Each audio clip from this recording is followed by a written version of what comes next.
Saudara, pada saat ini, saudara, kita bicara tentang spiritual pride. Ini satu topik yang saya nggak pernah khotbahkan sebelumnya, saudara. Tapi ketika saya merenungkan topik tentang pride, tentang kesombongan, ternyata ada satu masalah yang seringkali miss. Ada sesuatu yang seringkali kita lewatkan sebagai orang-orang yang sudah percaya Tuhan Yesus, sebagai orang-orang yang sudah jadi anggota jemaat, yang orang-orang yang sudah melayani, saudara. Ini dia masalahnya, tantangannya atau persoalannya.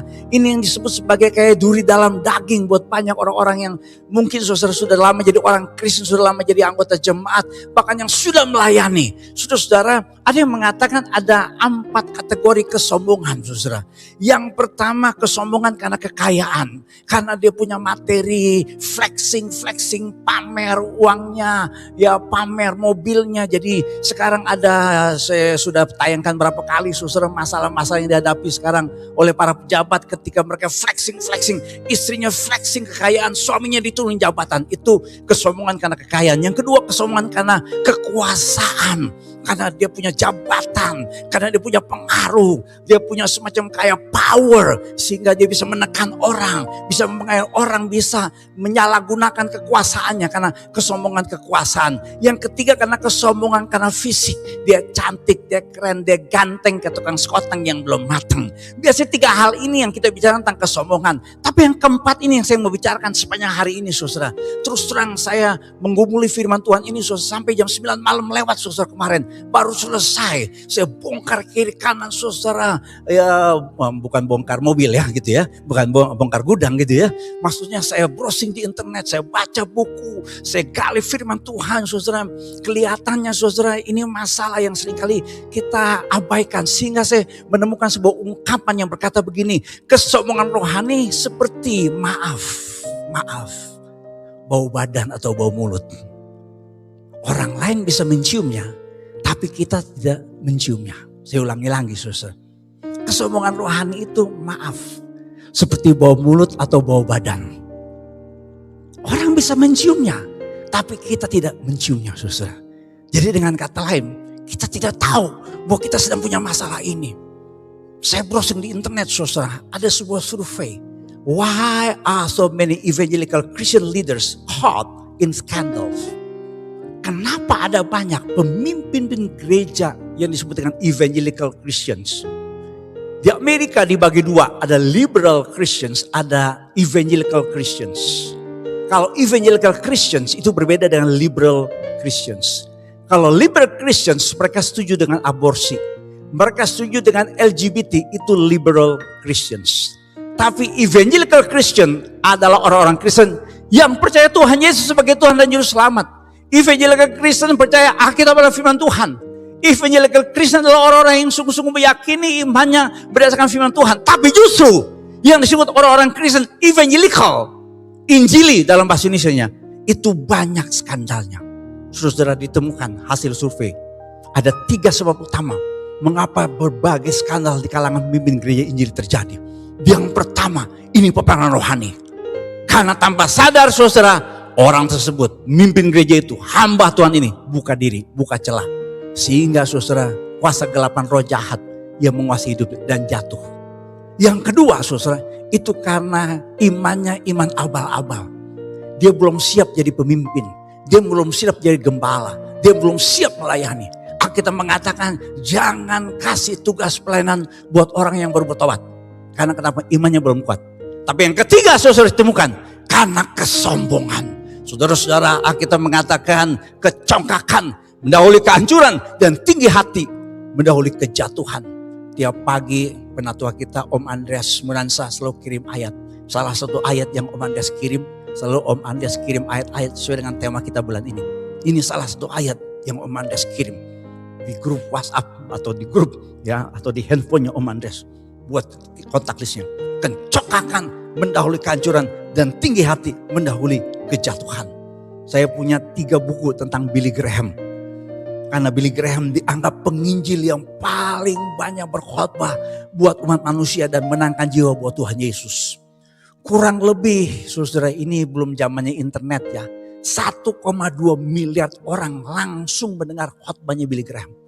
Dan saya tidak tahu saudara apakah benar sekitar 40 sampai 60 juta orang di dunia terima Tuhan Yesus dari pelayanan Billy Graham. Sehingga ada sebuah majalah, ini sebenarnya bukan majalah rohani kelihatannya, mengatakan Billy Graham, the most powerful evangelist since Jesus. Apakah ini penginjil yang paling berpengaruh sejak Tuhan Yesus? Karena begitu pengaruhnya yang luar biasa. Saudara, tapi Billy Graham mengakui salah satu godaannya adalah apa? Ketika ada seorang pengusaha besar di Amerika menyediakan dana, bahkan private jet, pesawat pribadi untuk dia mencalonkan diri jadi presiden. Tapi dia tolak, dia bilang biar Pak Ganjar aja yang maju gitu. Sebenarnya nyaris-nyaris tuh Bu Desi, udah nyaris. Karena di Amerika beberapa dekade yang lalu selalu cari figur pemimpin harus yang rohani. Karena Amerika itu base-nya adalah apa? Itu Christian Evangelical. Saya berani ngomong begini saudara, karena saya pernah tinggal di sana saudara ya. Jadi saya sedikit lah gitu ya. Saudara, jadi Billy Graham udah nyaris-nyaris mau. Tapi puji Tuhan, tim pelayanannya. Saya pernah cerita saudara, tim pelayanan Billy Graham itu luar biasa. 40 tahun selalu mendampingi Billy Graham. Kasih advice. Istrinya yang namanya Ruth, ya, Ci Ruth, kita panggil di gereja. Ya, Tante Ruth juga kasih nasihat buat Billy Graham. Dan akhirnya dia enggak. Karena kenapa? Kalau orang udah terkenal, itu rasanya mau bikin apapun bisa, betul nggak? Bro, banyak orang Indonesia karena dia kaya, pengusaha terkenal, bahkan tokoh agama, dia masuk dalam dunia politik. Saya nggak mau komentarin orang yang seperti begini di Indonesia. Tapi kalau orang tersebut sebagai seorang hamba Tuhan pendeta, terpanggil jadi hamba Tuhan. Dan tidak terpanggil menjadi politikus, hati-hati. Karena nanti polinya hilang, tinggal tikusnya. Di gereja Bethel Indonesia tata gereja jelas dicantumkan. Kalau pendeta GBI berpolitik, tanggalkan kependetaannya. Kenapa saudara? Karena kayak saya begini saudara. Saya pernah diajak makan oleh salah satu pimpinan partai besar di Indonesia. Gini-gini loh. Karena tahu. Kalau pendeta ngomong, gak usah ngomong eksplisit. Cukup dengan 2 jari aja udah tahu nih pendeta pilih yang mana. Hati-hati ya. Pendetanya biasa begini kok jadi 2. Jangan-jangan yang nomor 2 itu yang calonnya. Saya ini berapa kali tanya sama jemaat. Tanya Pak Pendeta yang ada di sini. Ya enggak, Pak Pendeta Melatu Budi, Pak Paul Saragi. Jemaat tuh suka nanya. Pak Pendeta kita pilih yang mana? Itu. Ya enggak ada alasan politik. Pokoknya pendeta kita pilih itu kita pilih. Saudara, apa saja ciri-ciri kesombongan rohani yang harus kita waspadai. Karena kita gak menciumnya. Saya juga nih jangan-jangan saya melayani. Ada kesombongan. Ya enggak. Jangan-jangan kita yang sudah lama jadi orang Kristen. Yang namanya sudah Matius, Markus, Lukas, Yohanes, Kisah Rasul, Roma 1, 2 Korintus, Wahyu, Nugroho. Jangan-jangan kita di hadapan Tuhan didapati ada spiritual pride. Kesombongan rohani. Ciri-cirinya sepanjang hari Minggu ini saya bahas saudara. Yang pertama, penampilan rohani menjadi lebih penting daripada ketaatannya kepada Tuhan. Saya ulangi lagi. Ciri yang kita temukan dalam Alkitab. Yang Tuhan katakan kepada para tokoh agama. Kepada orang-orang yang disebut ahli-ahli Taurat.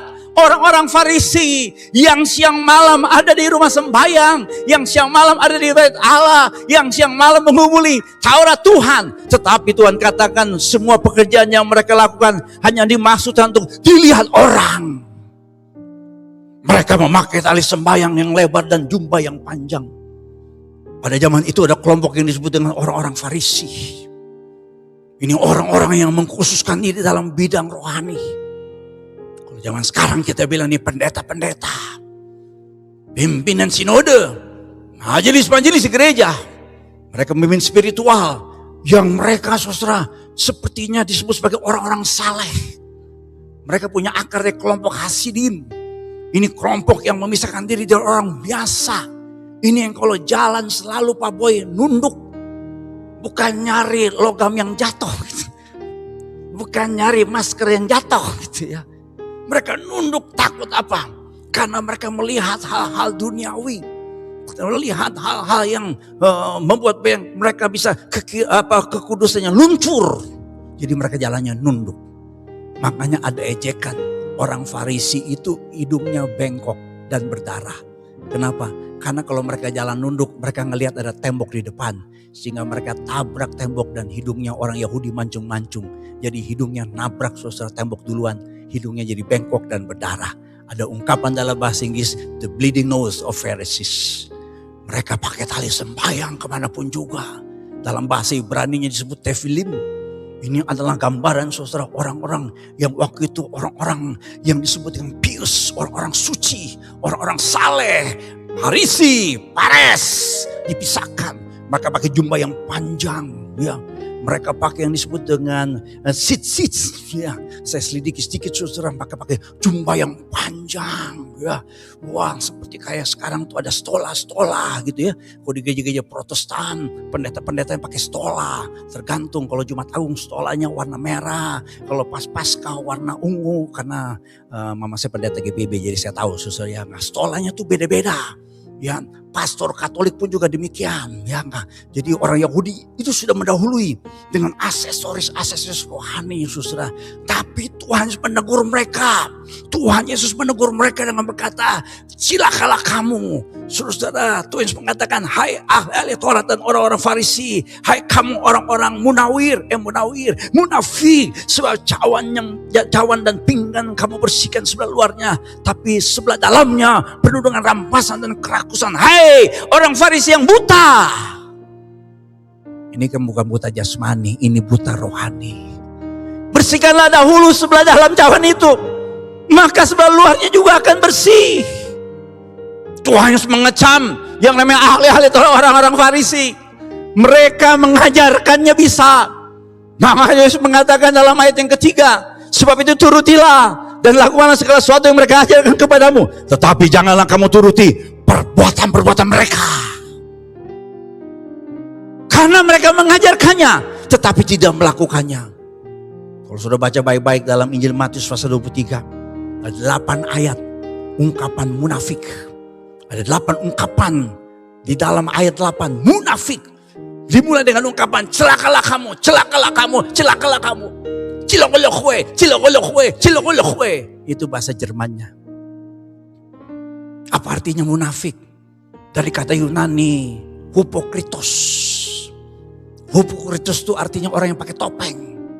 Pada zaman itu pemain sandiwara disebut hipokritos. Kenapa? Karena pada zaman itu saudara, pemain sandiwara memerankan peran apapun, mereka pakai topeng. Perankan peran orang muda, pakai topeng orang muda. Perankan peran orang tua, pakai topeng orang tua. Itu disebut hipokritos. Seringkali ada banyak orang saudara pakai topeng rohani. Ini yang seringkali jadi masalah.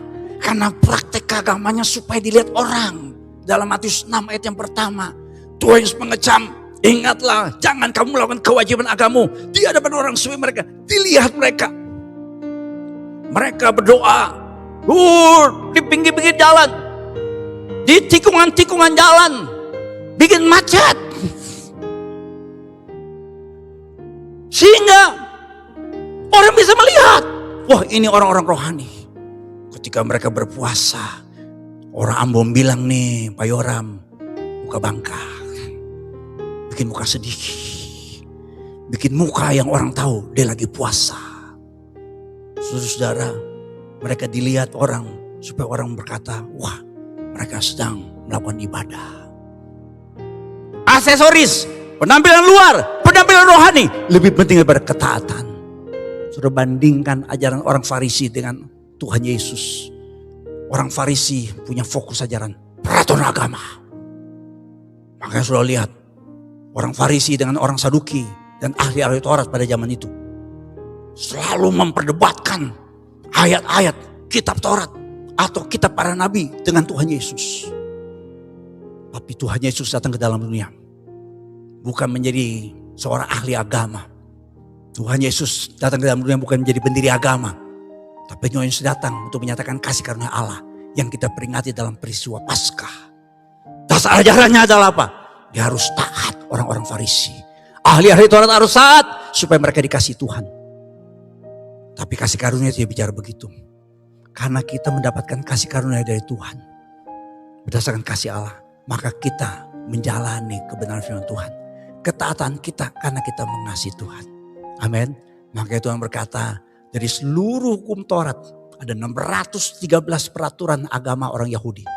Yang paling penting yang pertama, kasihilah Tuhan Allahmu dengan segenap hatimu, dengan segenap jiwamu, dengan segenap akal budimu, dengan segenap kekuatanmu. Saya mau tanya saudara, kalau orang mengasihi pasti memberi atau orang memberi pasti mengasihi? Atau orang mengasihi pasti memberi? Orang mengasihi memberi atau memberi pasti mengasihi? Orang mengasihi pasti memberi atau orang memberi pasti mengasihi? Mengasihi dulu baru memberi atau memberi dulu? Oh, dia mengasihi. Kalau orang memberi pasti mengasihi. Ya, terpaksa loh. Ya enggak, jujur aja, kita lagi berdiri-berdiri. Datang tuh yang ngengong. Aduh, mana nih? 2.000 nih. Nah, kasih.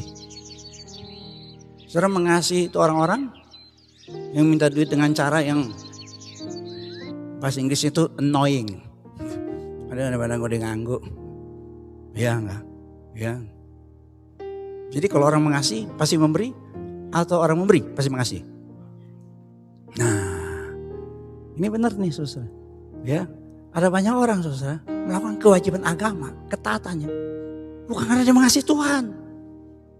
Kepokso, anak pendeta seperti Amos Hosea. Saya doa baca Alkitab memondang ke gereja. Karena mama pendeta dan mama saya orang Ambon. Tidak ke gereja, tidak dapat uang jajan. Oh, sedihnya hatiku. Orang Farisi penampilan agamawi menjadi paling utama. Tapi fokus Tuhan Yesus supaya kita mengasihi Tuhan dan mengasihi sesama. Saya selalu bedakan reputasi dengan karakter. Hanya orang-orang di Indonesia walaupun dia beragama hanya bangun reputasi. Karena reputasi itu apa yang dilihat manusia. Pakai jubah yang panjang, pakai tali sembahyang. Tapi kalau karakter itu apa yang dilihat Tuhan. Reputasi itu di depan orang. Kalau ada pendeta tuh suami istri gadengan. Iya enggak, dibelai-belai istrinya. Tapi kalau nggak ada pendeta, istrinya apa?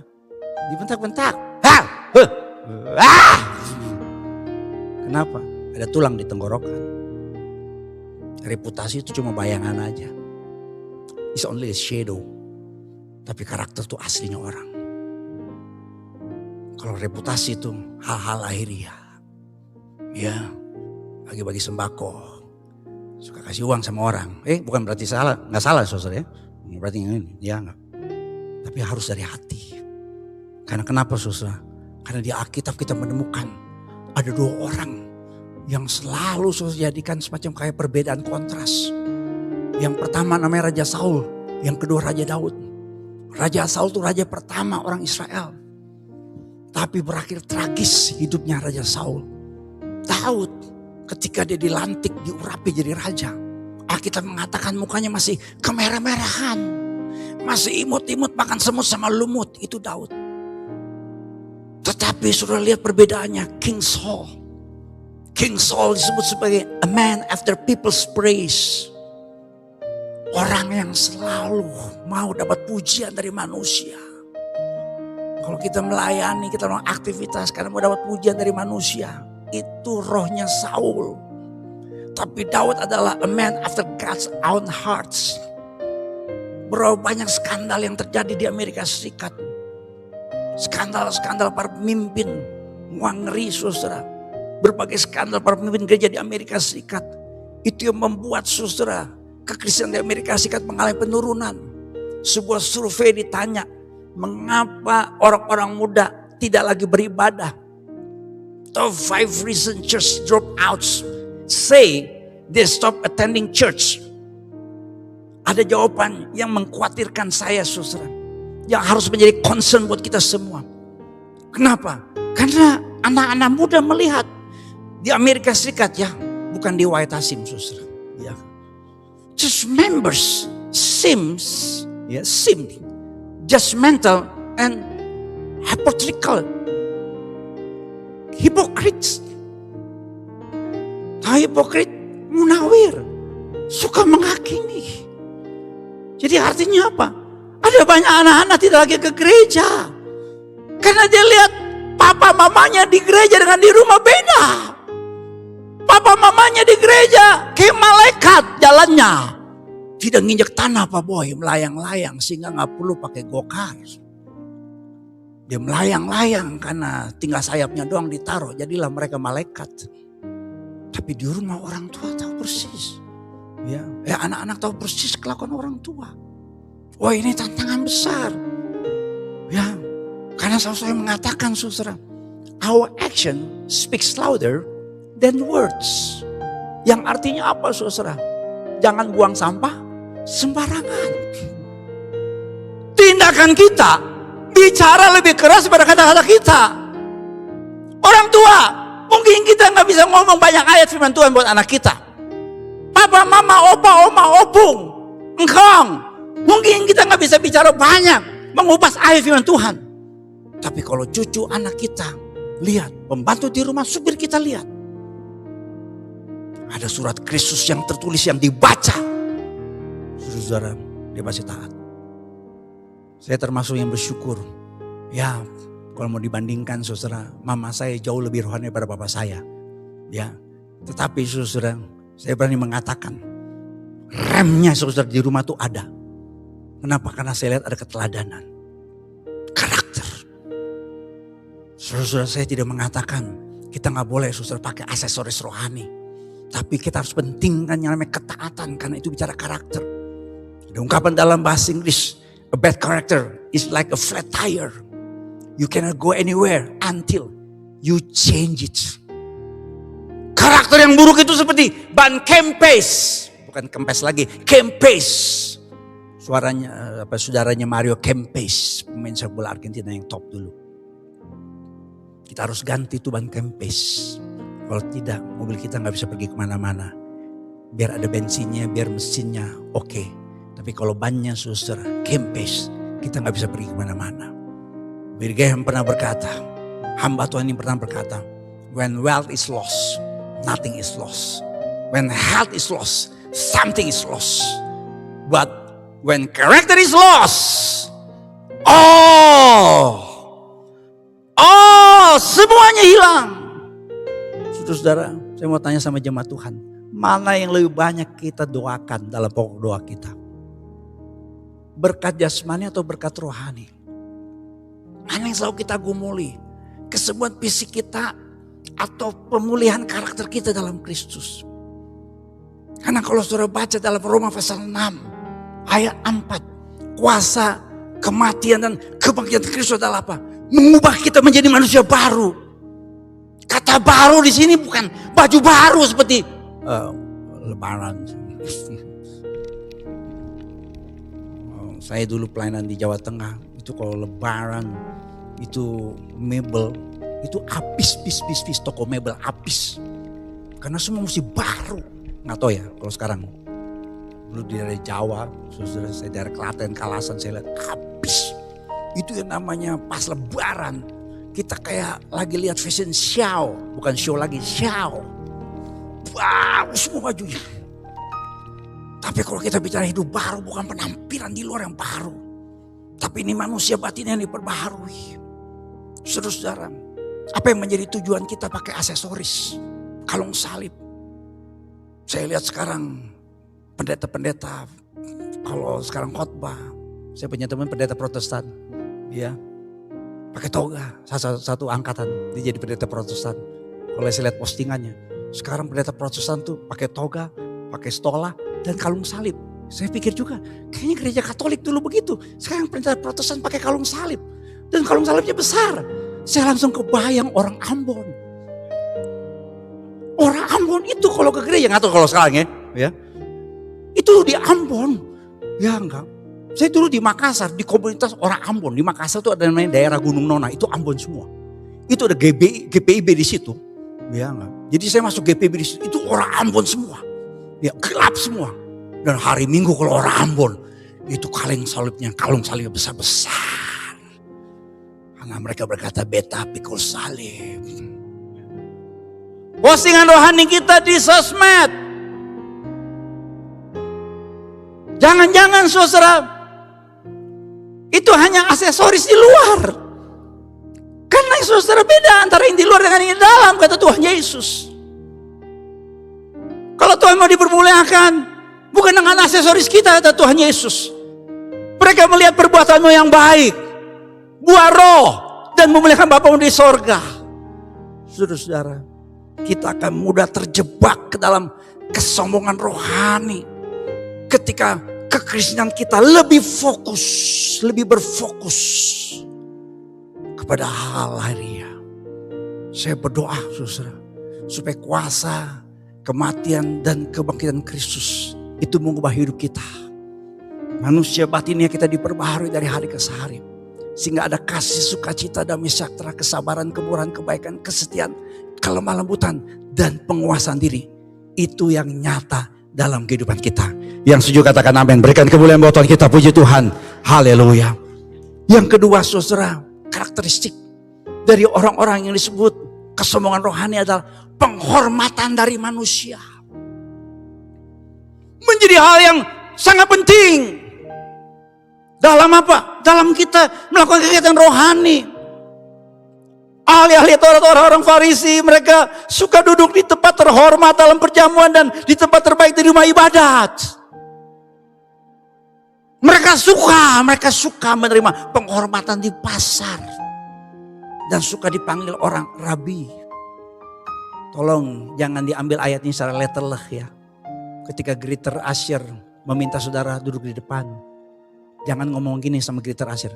Saya gak mau seperti ahli Taurat orang Farisi. Saya mau hanya duduk di belakang. Tolong ya, lihat konteksnya saudara. Karena pada zaman itu saudara, orang Farisi, ahli-ahli Taurat berlomba-lomba duduk di tempat terhormat. Supaya seperti sekarang, tokoh-tokoh agama di Jawa cium tangan. Pak Bob, saya pelayanan di Jawa. Pas tahu saya ini pendeta, itu orang cium tangan. Tokoh agama orang cium tangan. Saya langsung berpikir tadi gue cuci tangan apa enggak. Betul, cium tangan orang di Jawa. Pas saya tuh pendeta cium tangan. Jemaat tuh bilang, ya cium tangan pendeta. Orang tua suruh anak cium tangan pendeta. Bahkan jemaat tuh cium tangan. Di Jawa Pak Boy. Itu kehormatan. Nah begini saudara ya, saya belajar sedikit ilmu sosiologi. Ya, ada perbedaan saudara. Kalau di masyarakat modern, itu yang namanya struktur masyarakat flat. Sudah lihat flat ya.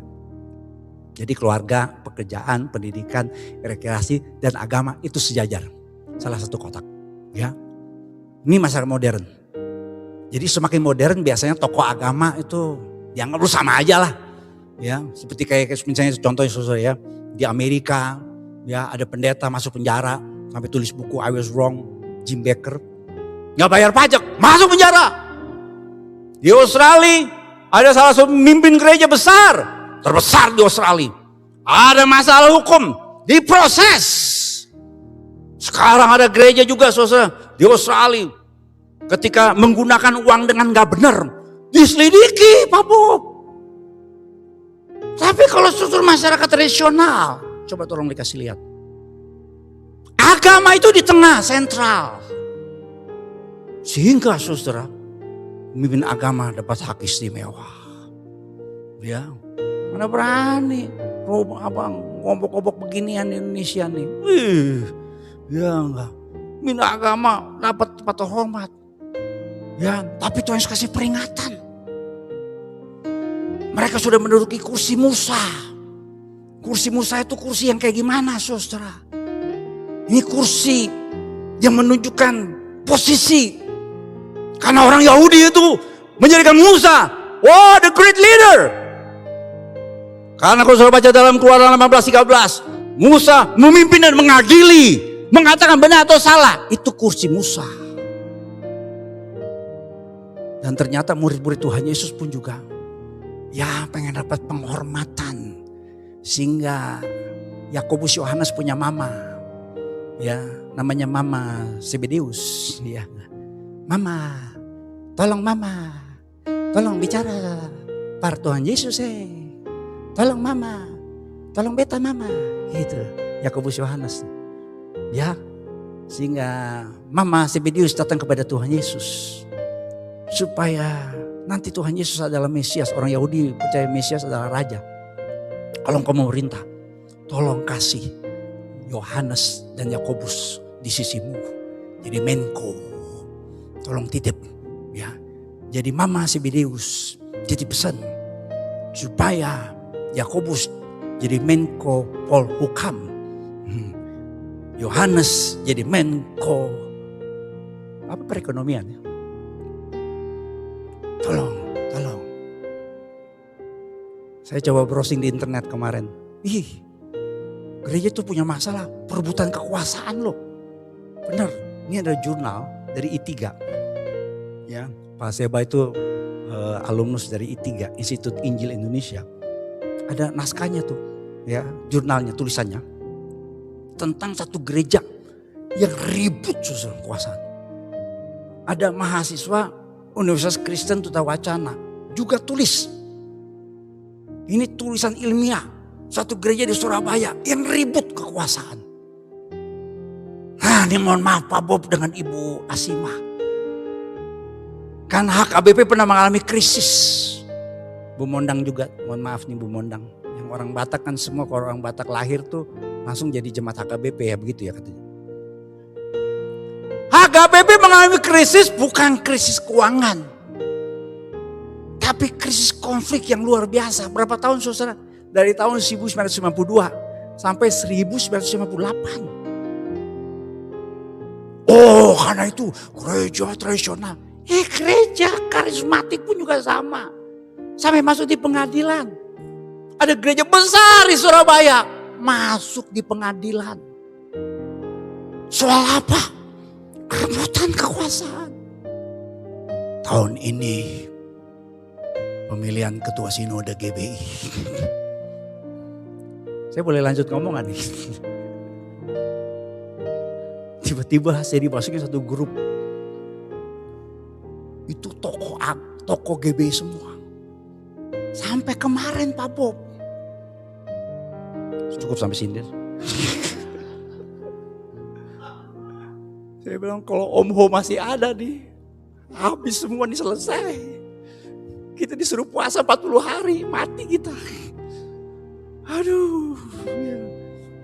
Saya ingat dulu kalau ada Om Ho, pemilihan ketua sinode, ketua BPD, 5 menit selesai. Kemarin 2019, hampir rumah 1:30 pagi saya. Karena pemilihan ketua sinode. Saya bilang, what a waste of my time. Ya enggak. Semua ketua sinode yang dipilih, teman-teman saya kenal. Baik semua udahlah. Ya enggak. Ya udah cukup sampai sini. Ada 2 jenis saudara. Hidup. Yang satu disebut dengan the self-centered life. Berpusatkan pada diri sendiri. Yang satu hidup berpusat pada Kristus. Kalau hidup kita berpusat pada diri sendiri. Yang saya sudah bahas berkali-kali. Kesombongan adalah orang yang menjadikan dirinya lebih utama daripada yang lain. Make me feel important. Ya, ini kesombongan. Pertanyaan saya saudara, kalau kita di gereja nih, mohon maaf. Ya, mohon maaf ya. Pernah gak kita merasa kurang nyaman? Bahkan marah atas sikap pelayan Greater Asyir di gereja atau pengurus gereja lah. Gak pernah Pak Boy ya? Catat ya Pak Boy ya. Pak Boy gak boleh komplain Pak Boy ya. Kalau Pak Boy komplain Pak Boy saya suruh puasa 3 hari khusus. Ya. Ini jujur aja ya. Pas kita mulai ibadah onsite. Ada SOP yang Pak Dr. Yunusmin dan Ibu Dr. Rina ajarkan kami. Apa yang terjadi Bu Asima? Ada jemaat ngambek. Oh haleluya. Kan maskernya standar.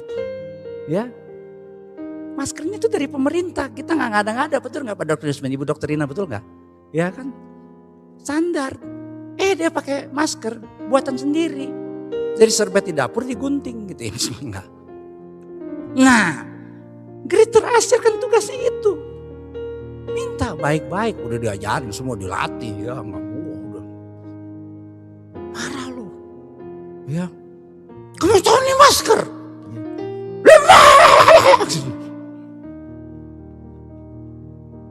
Nggak nongol lagi lo, bener lo. Hilang. Ya. Udah gak usah ngomongin pendeta. Ada pengurus gereja ngomong begini, Pak. Kita undang nih pendeta. Saya kenal tuh pendeta. Bagus pelayanannya. Dia datang. Gak disambut. Cabut pulang lo. Iya. Kita di sini lain. Ya enggak. Di sini kalau hamba Tuhan kita servis. Kita tanya. Ngomongin toko 3, toko 7, toko 10 pilih aja. Ternyata Ebenezer terkenal somainya. Saudara, bukan berarti pelayanan Greater Asia kita abaikan. Tadi coba sudah lihat ya, Pak Norman dengan Ibu Linda sudah siap. Kita latih semua ya. Tapi Alkitab berkata kita harus saling mendahului dalam memberi hormat. Ya. Firman Tuhan Yesus buat kita, kalau kita menginginkan seseorang berbuat seperti yang kita harapkan, berbuat lebih dahulu. Kalau saya mah kagak peduli. Di tempat saya olahraga di sport club, ada orang-orang atau saya pendeta. Cuek, ya enggak. Saya coba menyapa, saya ini orang yang ramah saudara ya. Ya enggak, saya ketemu orang cuek, nggak mau bang muka. Bener, kan kita ada tempat sauna. Saya sauna sama Ningko, dia diem aja, sudah panjang-panjang dia diem aja. Tahu-tahu Ningko, jemaat GBI, gembalanya ketemu sama saya. Paham sih? Dia kaget saya pendeta saudara. Habis itu sama saya baik banget. Dan dia punya restoran, dia bilang, Pak Pendeta datang restoran saya, dia mau traktir saya ya. Enak juga ya kalau dicuekin gratis kita makan ya. Saya belajar saudara, ya, bukan karena saya ini pendeta minta dihormati. Saya harus sesuai dengan roh Haman. Tahu Haman yang rumahnya di Ciledug, yang kalau hujan kebanjiran tuh Haman punya rumah. Haman dalam kitab Ester mau bunuh, bukannya 1-2 orang yang namanya Mordekai yang gak mau hormat sama dia, satu bangsa dia mau bunuh. Tuhan Yesus mengatakan, ini konteksnya masih di Matius 3. Siapa saja yang terbesar di antara kamu, hendaklah menjadi pelayanmu. Siapa saja meninggikan diri akan direndahkan, dan siapa saja merendahkan diri akan ditinggikan. Bapak-bapak, suami-suami betul istri harus melayani. Tapi gak ada salahnya juga suami melayani istri, gak apa-apa. Cuci piring, apalagi gak ada pembantu sekarang. Ngepel rumah gak apa-apa. Saya pun juga cuci piring gak? Cuci piring. Ya. Karena saya di Amerika setahun lebih kerja cuci piring. Saya bilang piring selain sama gue. Ya, gue ahlinya, master of cuci piring. Sekarang ada yang namanya servant leader. Coba lihat. Sekarang dunia leadership belajar dari Tuhan Yesus. Karena traditional leader biasanya pemimpin di atas. Mohon maaf ya, mohon maaf saya kritik buat pemimpin Indonesia. Ya, di jalanan pakai kita dipinggir-pinggirin, ya enggak. Itu bukan di Indonesia. Di Afghanistan. Yang dilayani. Karena kalau orang jadi pemimpin, semua dilayani. Bahkan saya lihat pemimpin Indonesia, kacamatanya pun dipegangin. Buset dah. Gak kritik, protes. Tapi servant leader, tolong dikasih lihat. Customers, orang-orang yang kita layani, itu harus yang paling utama. Saya mau tutup cerita. Mungkin sudah pernah dengar cerita orang kulit hitam pertama di Amerika yang mendapatkan penghargaan tertinggi sampai hari ini.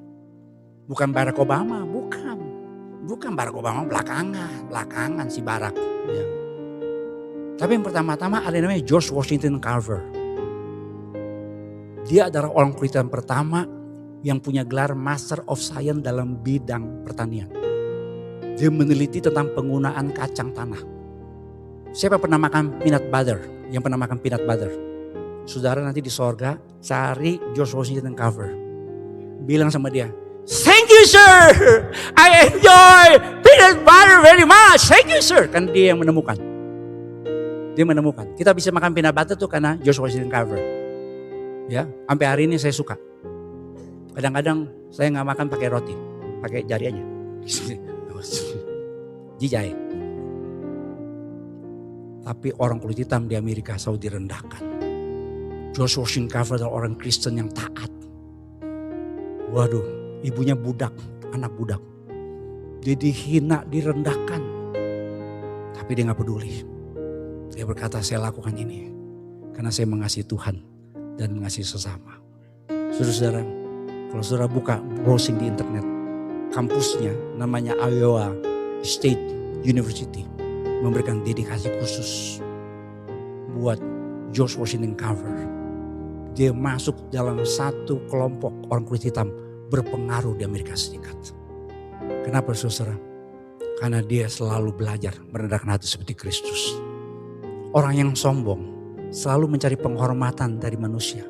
Itu ukuran keberhasilan hidupnya. Ya, orang angkat-angkat dia, orang sanjung-sanjung dia, orang melakukan sesuatu perkataannya membuat kita langsung kayak melayang. Itu ukuran keberhasilan kita. Tapi mohon maaf, itu bisa membuat kita terjebak dalam kesombongan rohani, termasuk juga dalam pelayanan. Sebaliknya, orang yang percaya kepada Kristus, yang memiliki pikiran Kristus, yang kita harus berkata, berbicara, bersikap seperti Kristus. Minggu lalu saya sudah khotbahkan, rendah hati harus seperti Kristus, supaya hidup kita jadi berkat bagi hormat dan kemuliaan nama Tuhan. Amin. Berikan kemuliaan buat Tuhan kita, puji Tuhan. Puji Tuhan, haleluya. Mari kita berdiri bersama saudara, kita berdoa.